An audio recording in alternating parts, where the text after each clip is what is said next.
岩手県花巻市鉛温泉にある富士山旅館です。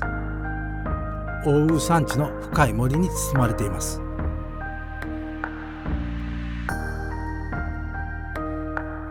1786年開業の老舗の旅館です。総欅造りの本館は国の有形文化財に登録され、宮沢賢治ら文人にも愛されました。現在も当時部が残っている貴重な旅館です。温泉は600年前に発見された名湯です。名物の白猿の湯は日本一深い立ち湯で、足元から流れる源泉をそのままかけ流ししています。当時部では共同の炊事場で自炊ができて、地元食材を調理しながら長期滞在ができます。東北の山の中で約250年続く東寺湯旅館の魅力を皆様にお伝えいたします。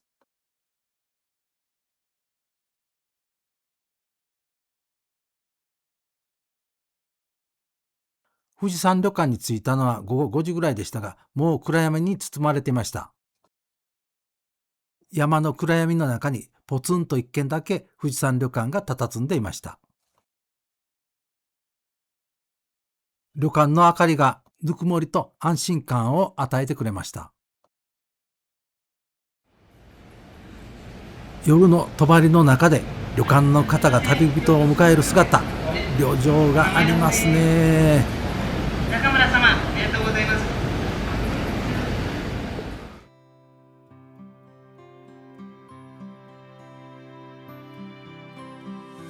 昔ながらの温泉旅館の雰囲気がまだまだ残っています。玄関前のロビーの風景です。昭和レトロもそのものですね。こういうインテリアや雰囲気が落ち着くんですよね。ロビーに接して純和風の空間も作ってありました。外国人は喜びますね。お土産を販売しているコーナーもありました。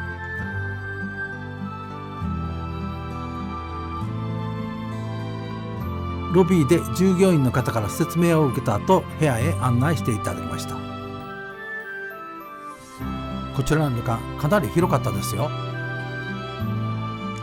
国の登録有形文化財に指定されている木造3階建ての本館、鉄筋コンクリート造りの別館があります。客室も本館、別館、当時部を合わせると約50室あり、200名ぐらいの宿泊は可能だそうです。当時部の部屋は本館の2階にありました。本館の建築は昭和16年だそうです。太平洋戦争が始まった時代ですから、よく建てられたもんですね。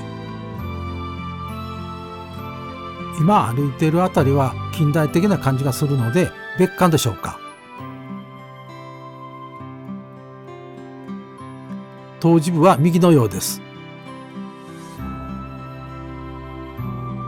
この付近は風呂上がりの休憩所のようですね。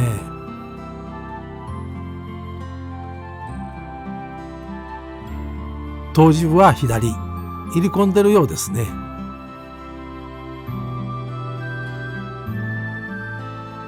左側の扉は白猿の湯です。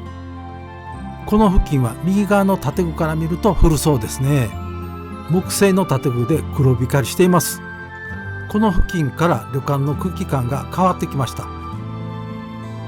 当時部の看板が見えてきました。2階に上がるようです。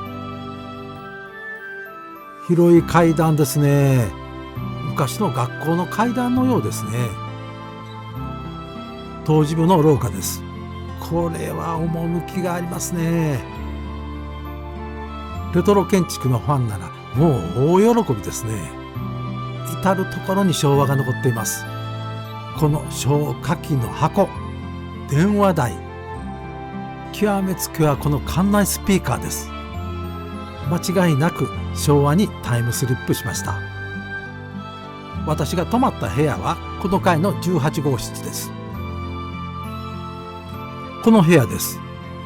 昭和16年築の建物の部屋ですが、リフォームされて小切れです。布団は自分で引きます。でも昭和のアパートのような間取りですね。冷蔵庫はありませんが、テレビファンヒーターはあります。外に面した建具は木製でした。早速お風呂に行きます。やっぱり白猿の湯ですね。白猿の湯のお風呂そのものが有形文化財に指定されているんですから。全国的に有名なお風呂ですが、意外と入り口は質素でした。しかしドアを開けるとびっくり、この風景が目に飛び込んできました。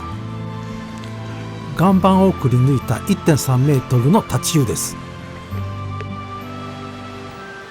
400年前に白い猿が使っているのを見て発見された伝説があります。湯船の底からコンコンと大量のお湯が湧いて出ています。熱そうに見えましたが、ちょうどいい湯加減でした。風呂場の雰囲気、温泉の質、今まで入った温泉のナンバーワンです。この温泉は時間で男女の量が入れ替わります。こちらは桂の湯です。こちらは男女別に分かれています。脱衣所はそんなに広くはありませんでした。情緒のある内風呂です。でも桂の湯は何といっても露天風呂が楽しめます。ここは半露天で屋根があるので雨の日でも入れます。この下にもう一つあります。こちらは野趣満点の露天風呂です。残念ながらこの日は大雨だったので入りませんでしたが、目の前が川です。富士山旅館の魅力は温泉だけではありません。長期滞在のお客さんが自炊できる台所を備えて、地元の市場で買ってきた旬の食材を自分で調理する楽しみがあります。それは旅館の食事をいただくのとはまた違う楽しみです。お湯に浸かって体を癒した後、自分の好きな料理や酒を飲む素朴で自由な時間、リーズナブルに至福の時間を過ごすことができます。でもこのガスメーターも超レトロですね。ビールやチューハイだけじゃなく、日本酒の自動販売機があるのも嬉しいですよね。時間がなかったので今回は夕食も頼みました。午後5時にこの台車で配膳してくれます。本来は自炊がメインの場所ですから、見ての通りのそんなに豪華な食事じゃないです。いただきます。風呂上がりの冷えたビール、チューハイ、もう最高ですね。これぞ温泉の楽しみ。レンコンの和え物です。シャキシャキして美味しかったですよ。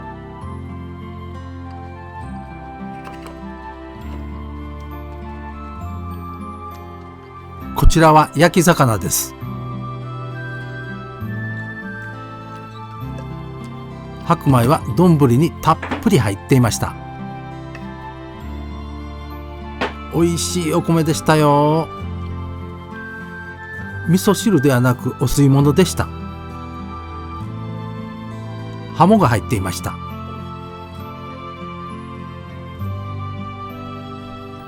肉豆腐です。豆腐に味がよくにじんでました。美味しかったです。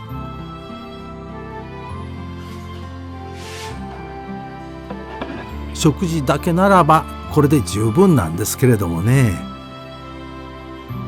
美味しい夕飯でした。でも酒のあてには物足りないですね。お酒のあてもちゃんと用意していましたよ。自分で用意した好きな料理、自分で用意した好きなお酒、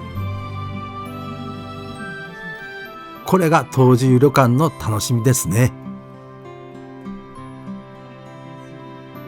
時間があれば素泊まりで炊事場で鍋でも作ってお酒を飲めば、それはもう言うことなしでしょうね。温泉と酒最高でした。食べ終わったお膳は廊下に出しておきます。翌朝嵐は収まっていました。部屋の窓から美しい紅葉の景色が広がります。この旅館は素泊まりなら5000円ぐらいから宿泊して、こちらの趣のあるお風呂を利用することができます。かけ流しの温泉が24時間入り放題で、立派な炊事場もあるので、豪華な食材も割安で食べることができます。キャンプ場や車中泊用の RV パークでも5000円ぐらいしますから、最高にリーズナブルな宿泊施設です。湯治湯は大昔の娯楽ですが、意外と今でも十分通用するシステムだと思いました。富士山旅館の湯治部は最新の設備を求める方には物足りないでしょうが、築84年の本館は階段や廊下の壁や床、窓などあえて昔のままにしているんだと思います。レトロ好きにはそれがたまらない魅力なんですよね。これからも富士山旅館の湯治部残っていってほしいですね。